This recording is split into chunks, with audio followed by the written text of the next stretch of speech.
그래서 오늘의 주제를 뭘 하겠느냐면 미가의 존재다. 미가의 종교다. 미가의 종교라고 하는 주제로 잠시 말씀을 한번 같이 나누고자 합니다. 신앙생활을 하면서 행복한 교회 생활을 하지 못했던 장로님 한 분이 있었습니다. 사실 우리 그리스도인들이 교회 생활을 하면서 행복을 느끼지 못하는 것은 참 크나큰 비극이죠. 신앙생활하면서 행복을 느끼지 못한다. 성경은 항상 기뻐하라 그러는데 항상 해피하게 살아라 이렇게 말씀하시는데 신앙생활하면서 행복을 느끼지 못한다? 이건 보통 비극이 아닙니다. 엄청나게 큰 비극입니다.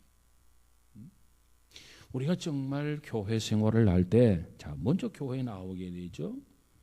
나올 때 정말 설레이는 마음을 가지고 나와야 돼. 교회 나올 때 신바람 나게 사뿐사뿐 기쁜 발걸음을 가지고 나와야 되고요.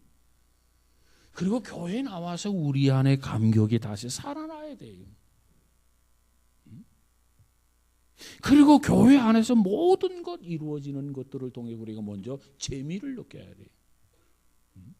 그리고 또 나가서 한 주일 동안 살게 되고 또 주일이면 또 뭔가 기대하고 사모하는 마음을 가지고 신바람 나게 교회에 나오고 이 안에서 이루어지는 모든 것 그걸 통해서 정말 감사가 일어나고 감격이 다시 되살아나고 이렇게 신앙생활을 해야 하는데 이것이 세상을 살면서 천국의 시민으로서 살아가는 삶의 내용입니다. 그런데 교회에 나와 봐야 그저 짜증만 나고 마주치기 싫은 사람을 보아야 하고 또 신앙생활은 어떤 기쁨도 없고 그저 마지못해서 예배를 드리고 마지못해서 뭔가 교회 안에서 뭐 봉사를 한다든가 이렇게 신앙생활을 하게 된다면 이건 참 비극이다. 분명히 예수님께서는 항상 기뻐해라. 내가 다시 말한다 기뻐해라. 성경은 우리에게 이렇게 기쁘게 살라고 말씀하시는데 우리는 세상에서뿐만 아니라 교회 안에서조차 기쁨을 잊어버리고 산다면 이율배반적인 게 아니겠느냐 말이에요. 기쁨도 없는데 기쁘게 살 만한 것도 없는데 그저 기쁘지 않는데 하나님은 우리에게 기뻐하라 이렇게 말씀하셨습니까? 다른 거 다 덮어놓고 내가 하나님의 자녀가 되었다라고 하는 것. 다른 거 다 덮어놓고 내가 구원받았다라고 하는 것. 다른 거 다 덮어놓고 나의 이름이 생명책에 기록되어 있다는 것. 다 덮어놓고 나는 하늘의 소망을 가지고 있다는 것. 다른 거 다 덮어놓고 나는 지금 죽어도 천국으로 간다라고 하는 것. 이거 생각하면서 기뻐하라 그 말이에요. 그러면 기뻐하지 않을 사람이 없죠. 건강한 신앙 안에 있는 사람이라면 모두가 다 기쁨 가지고 모두 다 감사함으로 유쾌한 신앙생활이 가능하단 말이에요.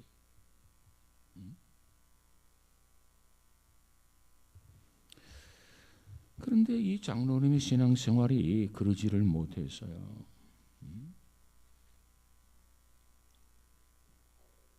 행복을 느끼질 못했어요. 기쁨이 없어요. 감사가 없어요. 마지못해서 신앙생활을 하고 있어요.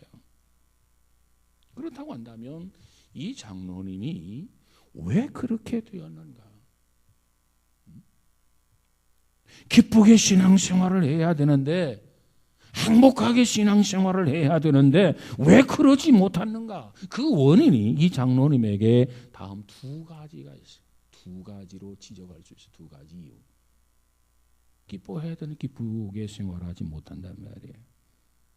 행복하게 신앙생활을 해야 되는데 행복은 관두고 비극적인 신앙생활을 하고 있다는 말이에요. 그 요인이 도대체 뭐냐? 거기에는 두 가지 이유가 있었다. 첫 번째로 이 장로님은 본래 어머니의 신앙을 물려받았습니다. 어머니의 신앙을 물려받았어요.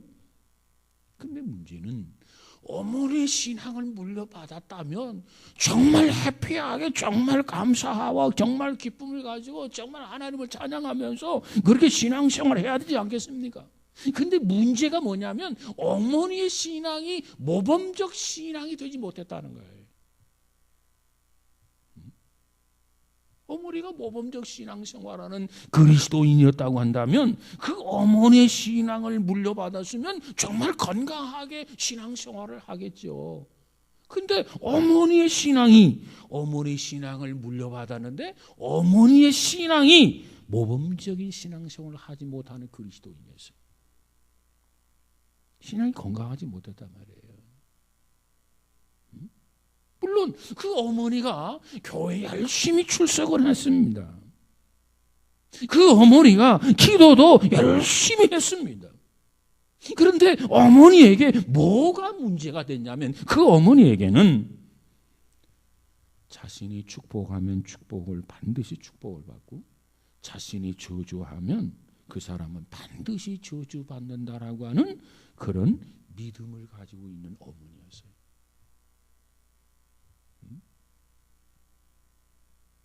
자신이 축복하는 사람은 반드시 축복을 받고 자신이 저주하는 사람은 반드시 저주를 받는다라고 하는 그런 믿음을 가지고 신앙생활을 해왔단 말이에요. 그래서 이 장로님이 그 어머니의 신앙을 그대로 본받았단 말이에요. 그럼 뭐가 문제냐 여러분? 정말 자기 자신이 저주를 하면 반드시 저주를 받고 자기 자신이 축복을 하면 반드시 축복을 받는다. 여러분 그것이 건강한 신앙입니까?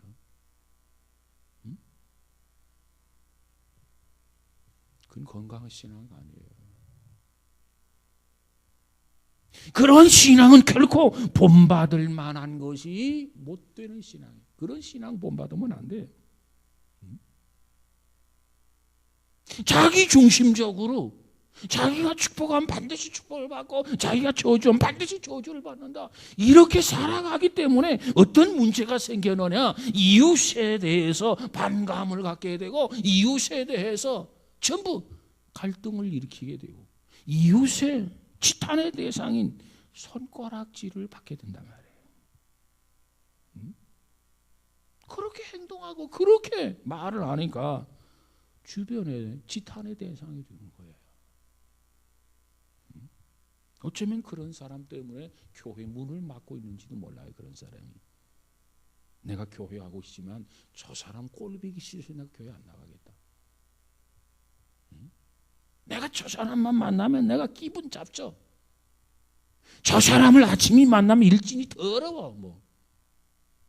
여러분 이렇게 지탄을 받는 대상이 된다고 한다면 그것은 올바른 신앙이라고 말할 수 없어요.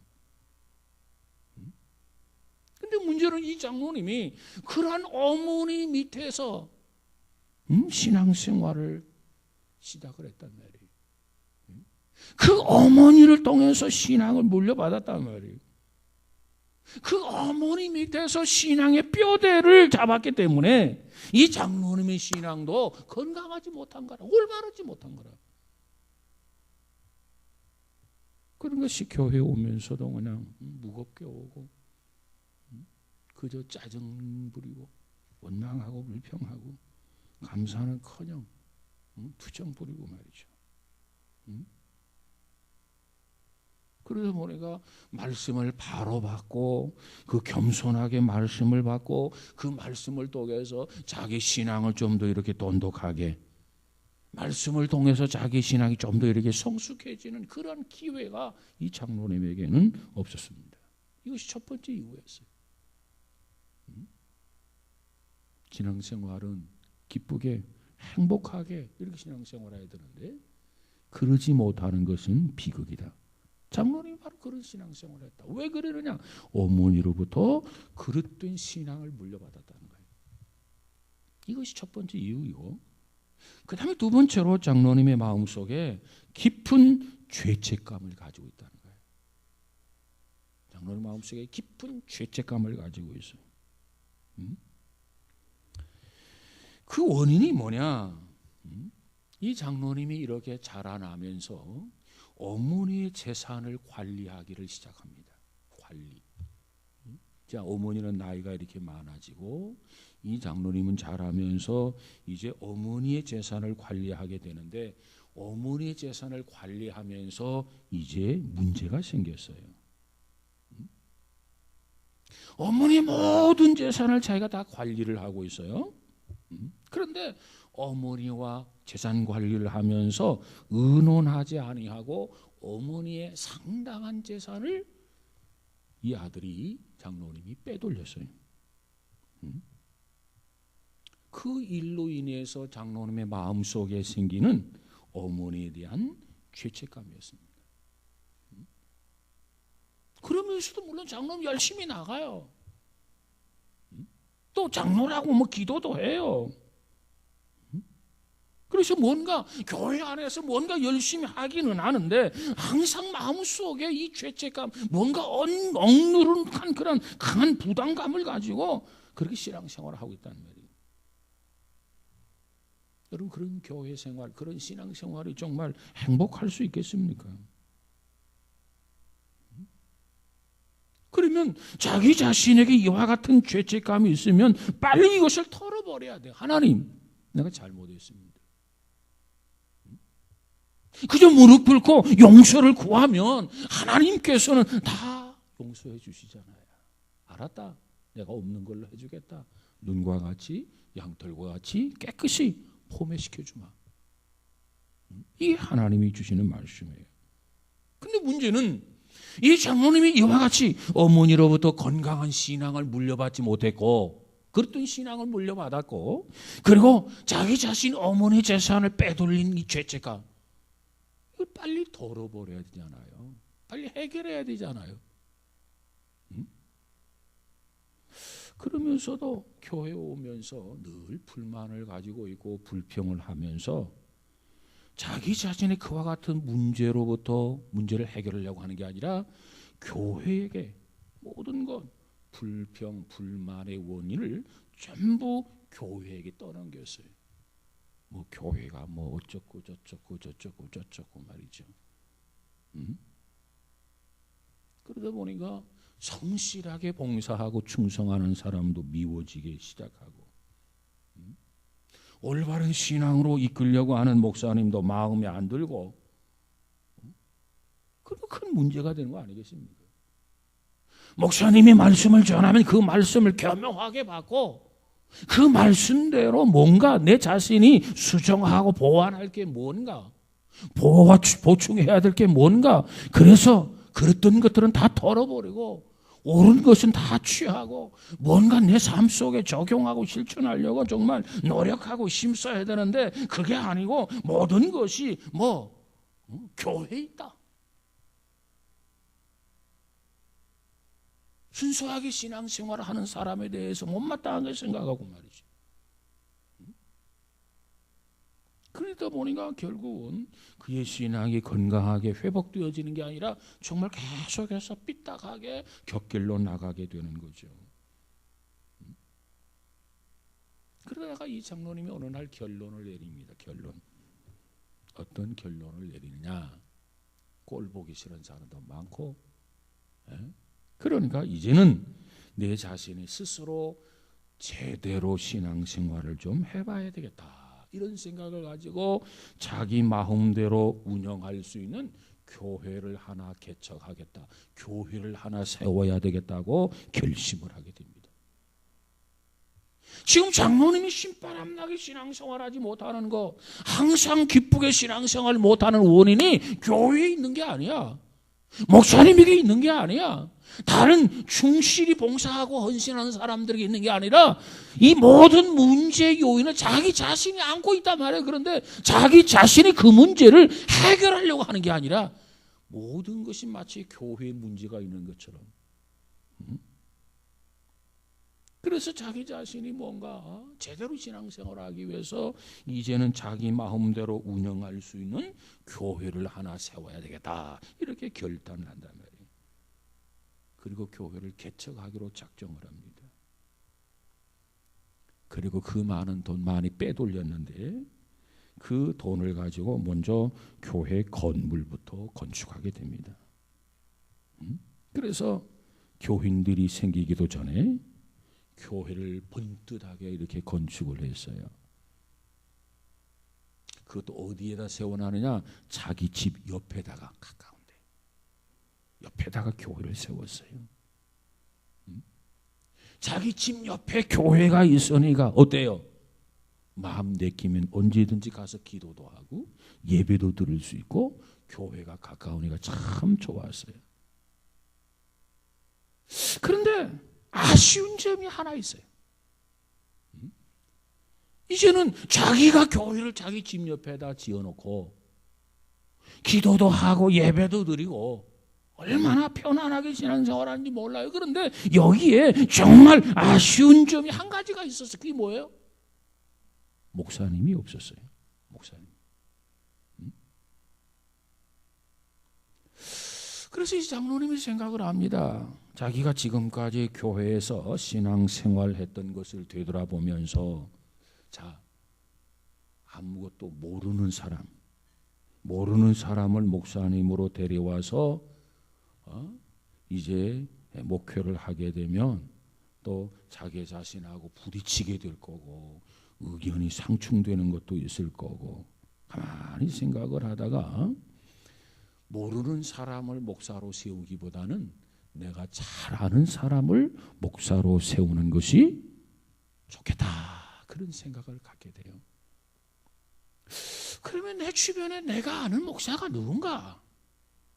이 장로님이 또 주변에 자기가 알고 있는 지인들을 하나 이렇게 생각해 보면서 누가 적당할까? 하나하나 이제 검토하기를 시작합니다.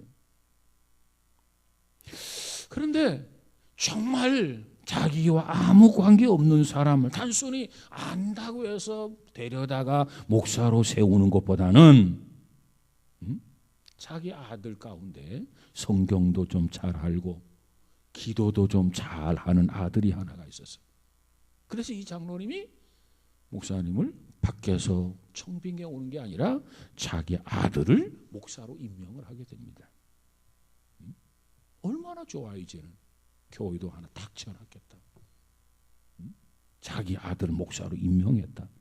이제는 됐다. 그런데 이제 마음이 편하네요. 근데 교회는 그럴듯하게 지어놓고 그 교회에서 예배를 이렇게 드리는데 늘 자기 아들하고 자기밖에 교인이 없는 거예요. 너무나 안타까운 거예요. 야, 이래가지고는 교회가 성장할 수가 없겠다. 아들을 데려다 놓으니까 마음은 편안한데 그래도 교회 나와야 되지 않겠는가? 교회가 좀 성장해야 되지 않겠는가? 그러려면 제대로 된 목사가 있어야 되겠다. 그래서 제대로 된 목사를 둬야만이 그래도 교인이 하나하나 이렇게 늘어나지 않겠나 그렇게 생각한 나머지 이제 목사님 한 사람을 구하게 됩니다. 그럼 장로님이 어떤 목사를 구했느냐? 자, 장로님이 구했던 목사님은 그저 소속도 없어요.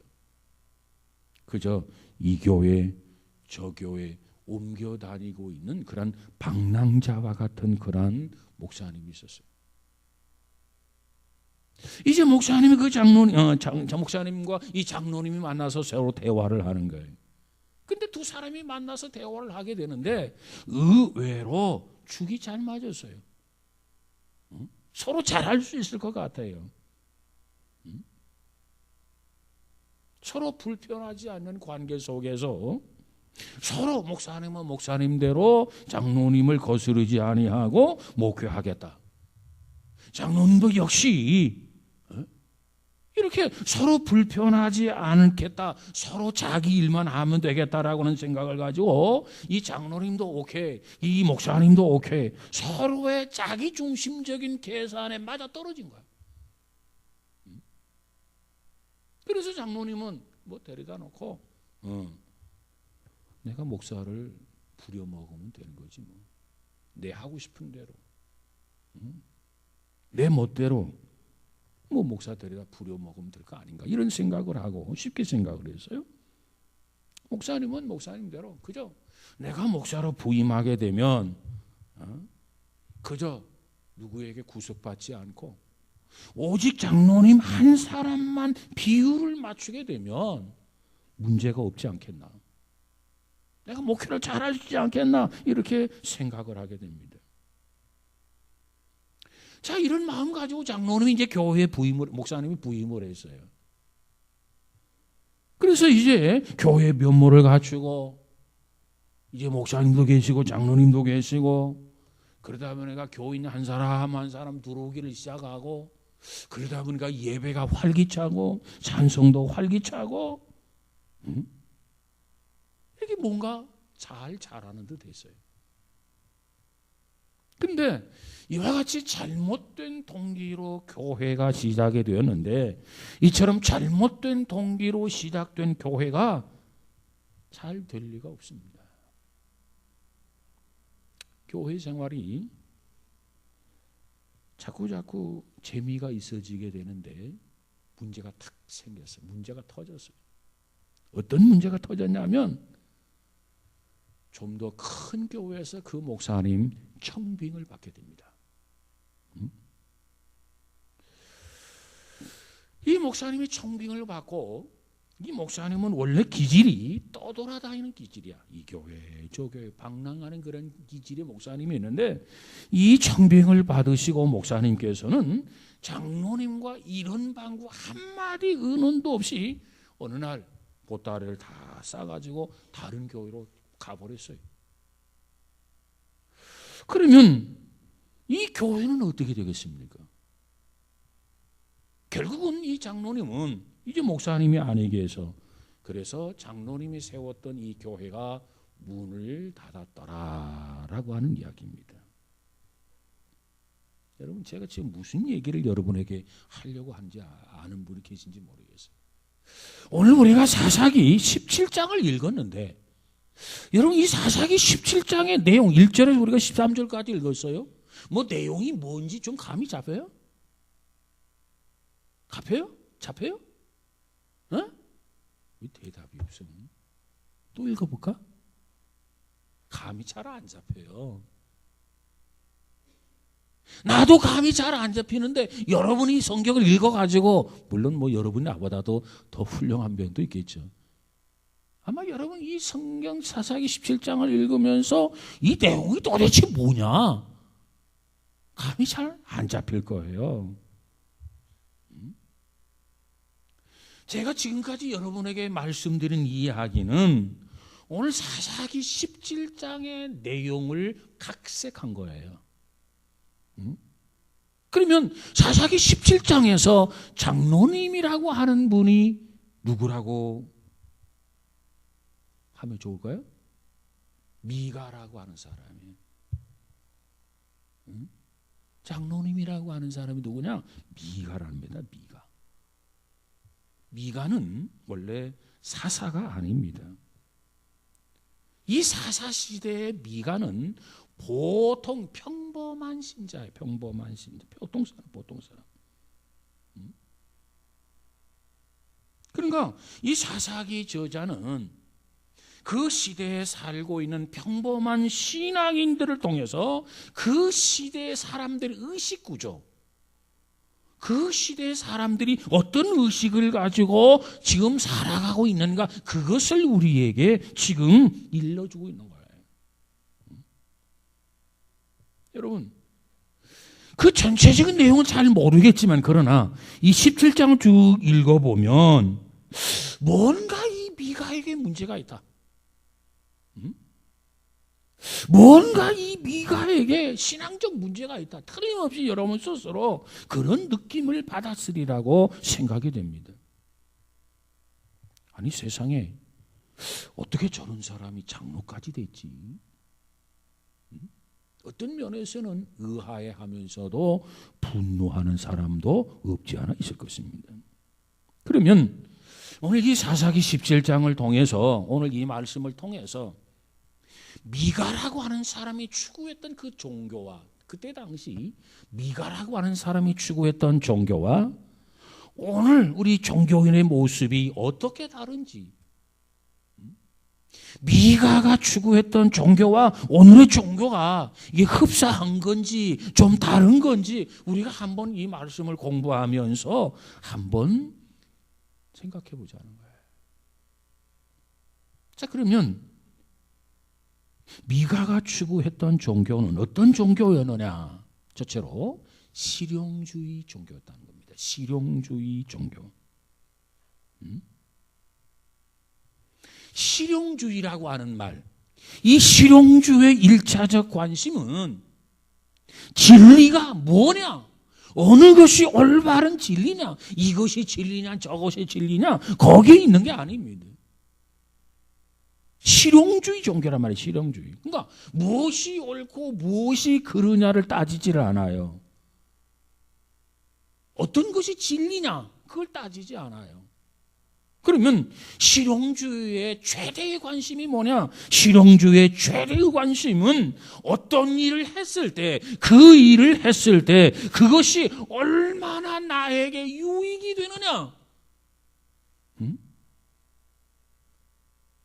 그것이 얼마나 나에게 보탬이 되느냐? 그것이 얼마나 나에게 이익이 되느냐? 거기에 있단 말이에요. 이게 실용주의 종교입니다. 옳으냐 그르냐 그게 중요한 게 아니야. 진리냐 비진리냐 이게 중요한 게 아니라 좋다 그거 하면 나에게 어떤 유익이 있느냐, 손해가 되느냐 유익이 되느냐, 이걸 가지고 따진다 그 말이에요. 자, 이미 앞에서 언급했듯이 각색을 해서 여러분에게 알려드렸듯이, 자, 장로님이 교회를 자기 앞마당에다 교회를 건축한다? 이것이 바른 것인지 그런 것인지 고민을 해야 되잖아요. 이것이 하나님이 원하는 일인지 원하지 않는 일인지 고민을 해야 되잖아요. 그리고 기도도 해봐야 되잖아요. 근데 이 장로님은 그거 없어. 내가 앞마당에 교회를 지으면 집에서 가깝고 편리하지 않겠는가? 자기 유익한 차원에서만 생각을 하고 교회를 지었다는 거죠. 하나님의 뜻이 어디 있느냐? 하나님의 뜻을 추구하는 마음을 가지지 않고 하나님이 기뻐하는 일이냐 거기에 관심도 없고 오직 그의 주제는 뭐냐? 나 편한 대로 어떤 것이 내가 편하겠느냐, 어떤 것이 나에게 수월하겠느냐, 그것만 생각한 거예요. 그래서 자기 앞마당에 교회를 세우게 되는 거죠. 자, 오늘 본문 5절을 한번 가서 볼까요? 17장 5절 말씀 시작.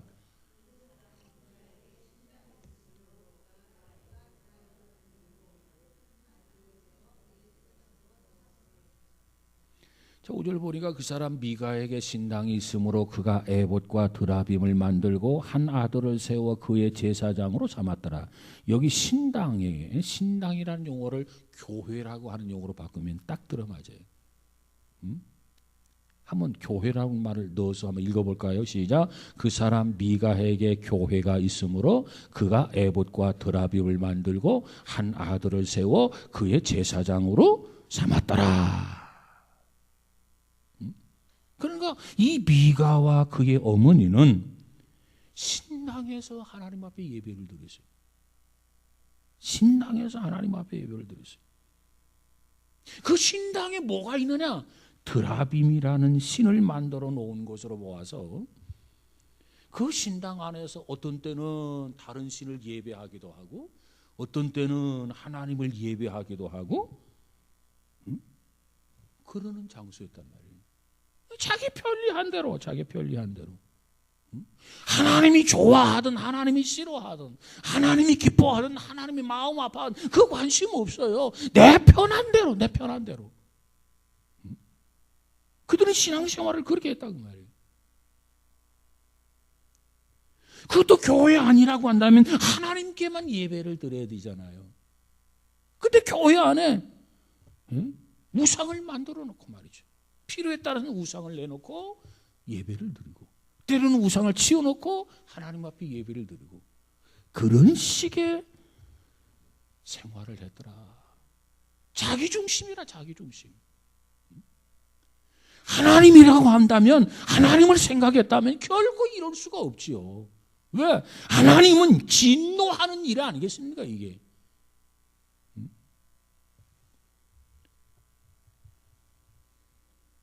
그 당시 하나님이 지정하신 예배의 장소가 있었어요. 자, 우리가 18장 31절을 한번 가서 읽어볼까요? 31절 시작. 하나님의 집이 실로에 있을 동안에 미가가 만든 바 새긴 신상이 단 자손에게 있었더라. 그랬어요. 여기 보니까 하나님의 집이 어디에 있었다? 실로에 있을 동안에 미가가 만든 바 새긴 신상이 단 자손에게 있었더라. 그러니까 그 당시 하나님의 집은요, 어디에 있었다고요? 실로에 있었다. 실로에 가서 하나님 앞에 예배 드리면 돼. 그런데 실로는 미가가 살고 있는 그곳에서 얼마나 떨어졌느냐? 먼 곳이 아닙니다. 가까운 곳이에요. 미가는 에브라임 산지에 미가가 살았거든요. 근데 실로는 에브라임 지파의 지역이란 말이죠. 그러니까 미가가 살고 있는 곳에서 실로가 그렇게 멀지 않은 곳입니다. 그러니까 미가는 결국 뭐냐면 아주 멀다면 몰라도 미가는 가까운 곳에 하나님의 집이 있어요. 하나님의 집이 어디에 있다고요? 실로에. 가까운 곳에 하나님의 집이 있었는데 가까운 곳에 하나님의 집을 두고 더 가까운 곳을 찾은 거예요. 그래서 자기 집에 신당을 세운 거예요. 여러분, 사람이 게으르기 시작하면 한이 없어요. 우리가 신앙생활을 하면서 처음에 신앙생활할 때는 굉장히 열정도 있고 정말 뜨거움도 있고 열심히 신앙생활을 해요, 누구든지. 그런데 문제는 한 3년, 4년, 5년 이렇게 지나다 보면 점점 자기 신앙이 식어져요. 처음에 뜨거울 때는 막 신앙의 감격 속에 신앙생활을 할 때는 정말 하나님 앞에 예배드리는 시간마다 빠지지 않고 내가 하나님 앞에 예배를 드려야 되겠다. 그래서 주일 낮 예배도 나가고 저녁 예배도 나가고 수요 예배도 나가고 금요일 예배도 나가고 그리고도 더 나가고 싶어서 새벽 기도도 나가고 잠을 덜 자도 피곤한 줄도 모르고 그렇게 열심히 신앙생활을 한다고 말이에요. 그런데 열정이 점점 식어가면서 새벽기도 안 나오고 심야기도 안 나오고 더 식어지면 수요 예배도 안 나오고 더 식어지면 주일 저녁 예배도 안 나오고 겨우겨우 턱걸이 하는 식으로 주일 낮 예배 얼굴 한번 내밀고 일주일 면회 끝. 그리고 게을러지기 시작합니다. 자, 그렇게 되면 어떻게 되냐면 교인과 만나서 교제하는 것도 귀찮아져요. 하기 싫어요.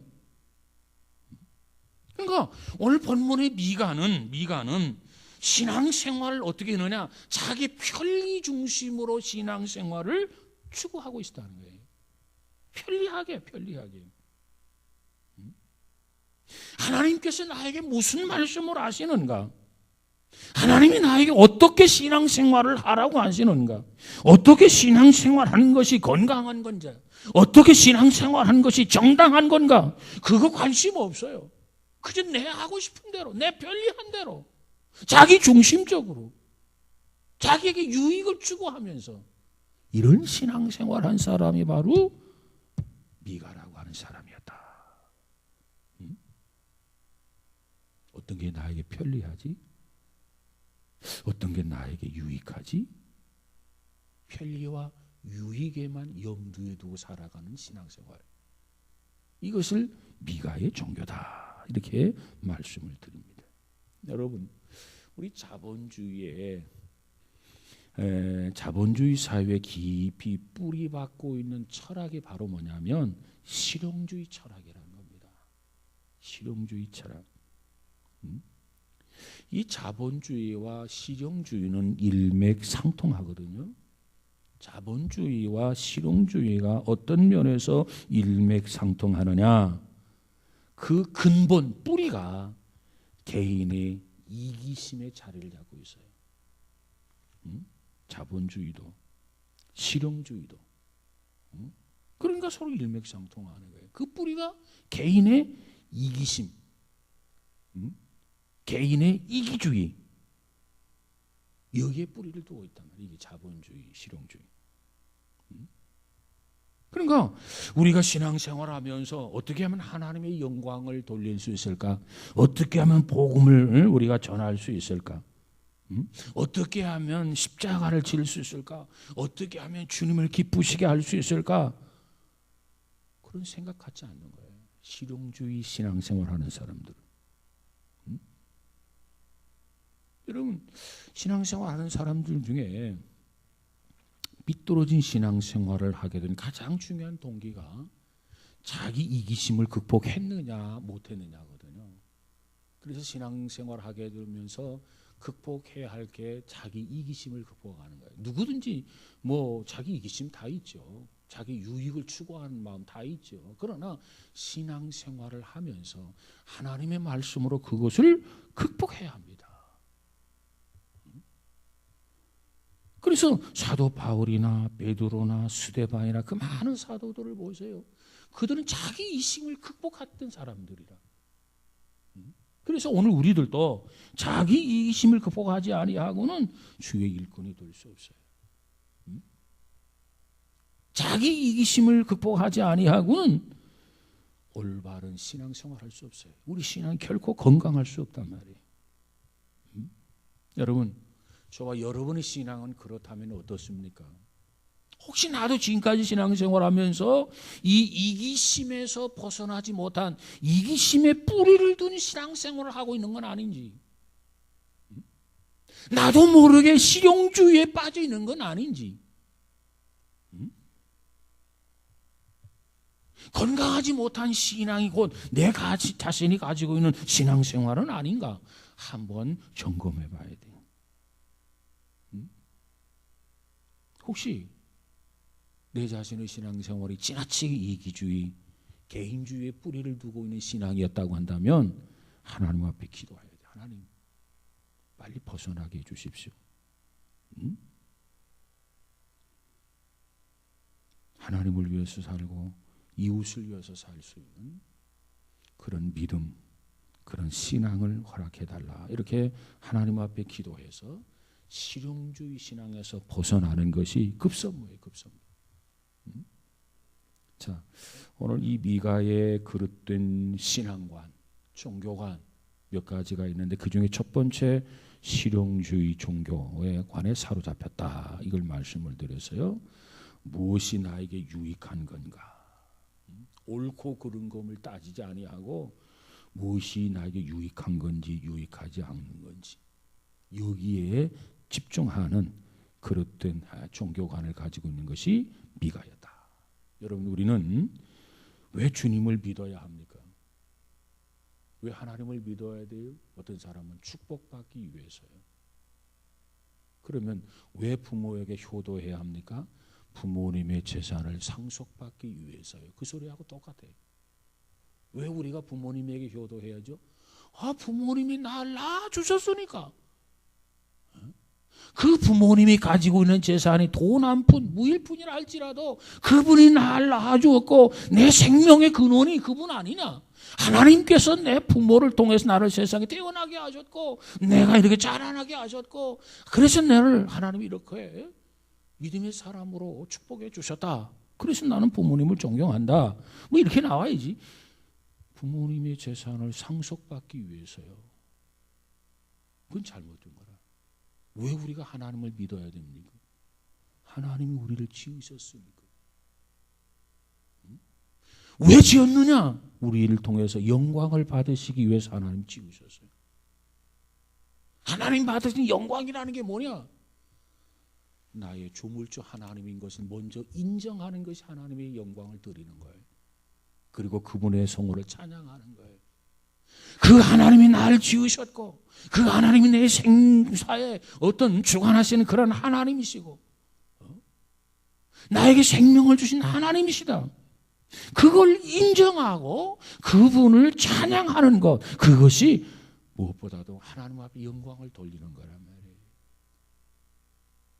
물론 우리가 이처럼 하나님을 믿고 하나님 앞에 영광을 돌리면 우리의 필요를 채워주시고 우리에게 복을 주십니다. 그러나 복이 먼저 되어서는 안 돼요. 그 부분에 대해서는 또 그 다음에 공부하기로 하고, 오늘은 이 미가라고 하는 사람이 건강하지 못한 신앙생활, 실용주의 신앙생활을 했다. 이것은 어머니로부터 영향을 받았더라.